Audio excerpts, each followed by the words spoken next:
फाल्गुन मास के शुक्ल पक्ष की एकादशी को आमलकी एकादशी कहा गया है। इसे रंग भरी एकादशी के नाम से भी जाना जाता है। मध्य पुराण के अनुसार पुराण में वर्णित विधि पूर्वक यह व्रत करने से समस्त यज्ञ को उपेक्षा अधिक फल प्राप्त होता है। साथ ही इस दिन आंवले के वृक्ष का भी खास महत्व है और पूजा के साथ साथ आमलकी एकादशी व्रत कथा का पाठ भी अवश्य करना चाहिए। ऐसा करने से पुण्य फल प्राप्त होता है। आइए विस्तार से जानें आमलकी एकादशी व्रत की कथा। युधिष्ठिर ने प्रश्न किया, श्री कृष्ण, फाल्गुन शुक्ल पक्ष की एकादशी का नाम और महात्म्य मुझे बताने की कृपा करें। तब भगवान श्री कृष्ण ने कहा, महाभाग धर्मनंदन, सुनिए, तुम्हें यह प्रसंग सुनाता हूँ जो राजा मानदाता के पूछने पर महात्मा वशिष्ठ ने बताया था। फाल्गुन शुक्ल पक्ष की एकादशी का नाम आमलकी है। यह पवित्र व्रत विष्णु लोक की प्राप्ति कराने वाला है। मानदाता ने पूछा, हे द्विजश्रेष्ठ, आमलकी कब उत्पन्न हुई थी, यह मुझे बताइए। वशिष्ठ जी ने उत्तर दिया, महाभाग सुनो, पृथ्वी पर आमलकी कैसे आई ये मैं तुम्हें बताता हूँ। आमलकी महान वृक्ष है जो समस्त पापों का नाश करता है। भगवान विष्णु के थूकने पर उनके मुख से चंद्रमा की तरह कांतिमान एक बिंदु प्रकट हुआ था। यह बिंदु पृथ्वी पर जाकर गिरा, जिससे आमलकी यानी आंवले का महान वृक्ष उत्पन्न हुआ। इसे सभी वृक्षों में आदिभूत माना गया है। तभी समस्त प्रजा की सृष्टि के लिए भगवान ब्रह्मा जी को उत्पन्न किया गया। उनसे इन प्रजाओं की सृष्टि हुई और दानव, देवता, यज्ञ, गंधर्व, नाग, राक्षस और निर्मल अंत करने वाले महर्षियों को ब्रह्मा जी ने जन्म दिया।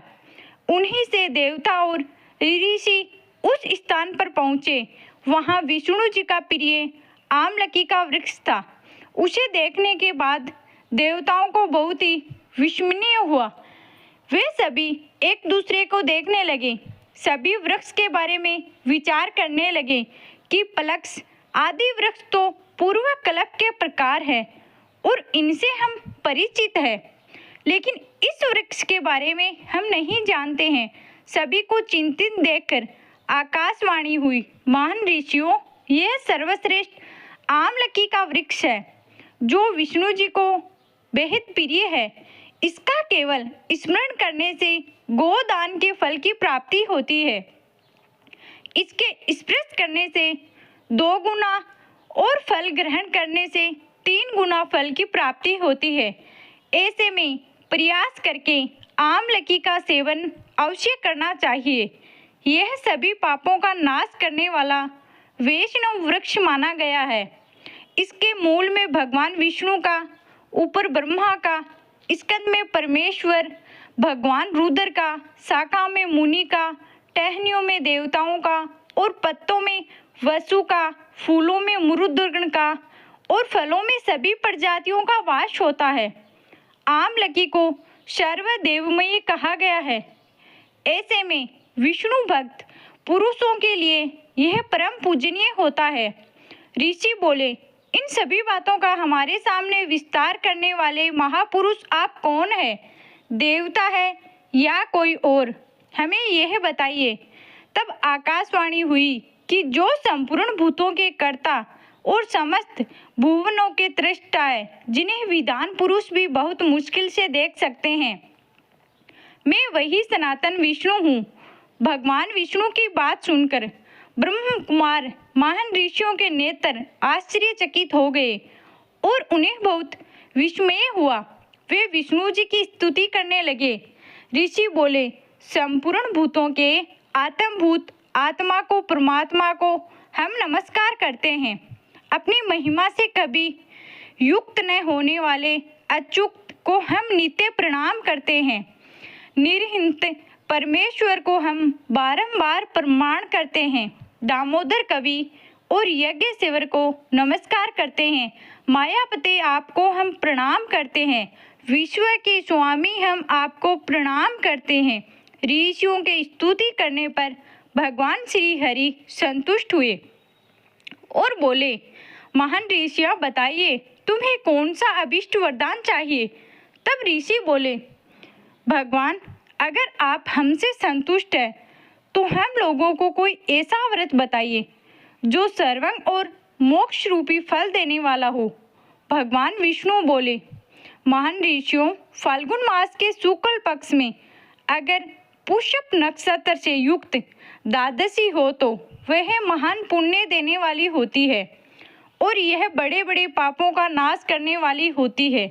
द्विजवरों उसमें जो विशेष बातें होती है वह मैं आपको बताता हूँ। आंवले की एकादशी के दिन आंवले के वृक्ष के पास जाकर वहाँ रात्रि के समय जागरण करना चाहिए। ऐसा करने से मनुष्य को सभी पापों से मुक्ति मिल सकती है और सहस्त्र गोदान के समान फल की प्राप्ति होती है। विप्रगण यह व्रतों में उत्तम व्रत है जो मैंने तुम्हें बताया है।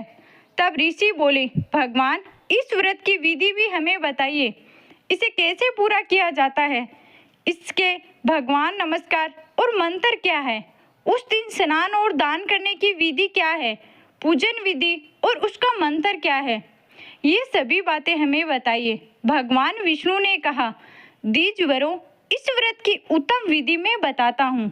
एकादशी के दिन प्रातःकाल स्नान आदि करने के बाद यह संकल्प ले कि हे पुंडीकांश, हे अच्युते, मैं एकादशी को निराहार रहकर दूसरे दिन भोजन ग्रहण करूँगा।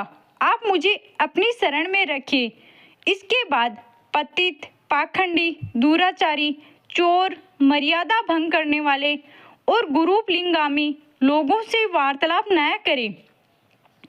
अपने मन में संयम रखें और नदी में, कुएं पर, पोखर में और अगर संभव न हो तो घर में ही स्नान करें। स्नान करने से पहले शरीर में मिट्टी लगाए। मृत्तिका लगाने का मंत्र है, अश्वकांते रथक्रांते विष्णु क्रांते वसुंधरे मर्तिके हर में पाप जन्मों कोट्या समज्रितम। स्नान का मंत्र मात सर्वभूताना जीवन ततु रक्षम सवेद जोनिताना रसाना पताय नमः। नदीषु देव खातेषु इंद्र स्नान तू में भवेत। स्नान के पश्चात परशुराम जी की सोने की प्रतिमा बनवाए। प्रतिमा अपनी शक्ति और धन के अनुसार हो। स्नान के बाद घर पर पूजा और हवन करना चाहिए। फिर सभी प्रकार की सामग्री लेकर आंवले के वृक्ष के पास जाए और उसके चारों ओर जमीन और झाड़ को लीप पर शुद्ध कर लें। उस भूमि में मंत्र जाप करके जल से भरे हुए कलश की स्थापना करें। कलश में 5 रत्न और गंध आदि डालें। सफेद चंदन से उस चचित्र कंठ में फूल की माला पहनाए। सभी प्रकार के धूप सुगंध फैलाए। जलते हुए दीपक रखे। पूजा के लिए नया छाता वस्त्र भी रखे। कलश के ऊपर एक पात्र रखकर उसमें छील भर दे।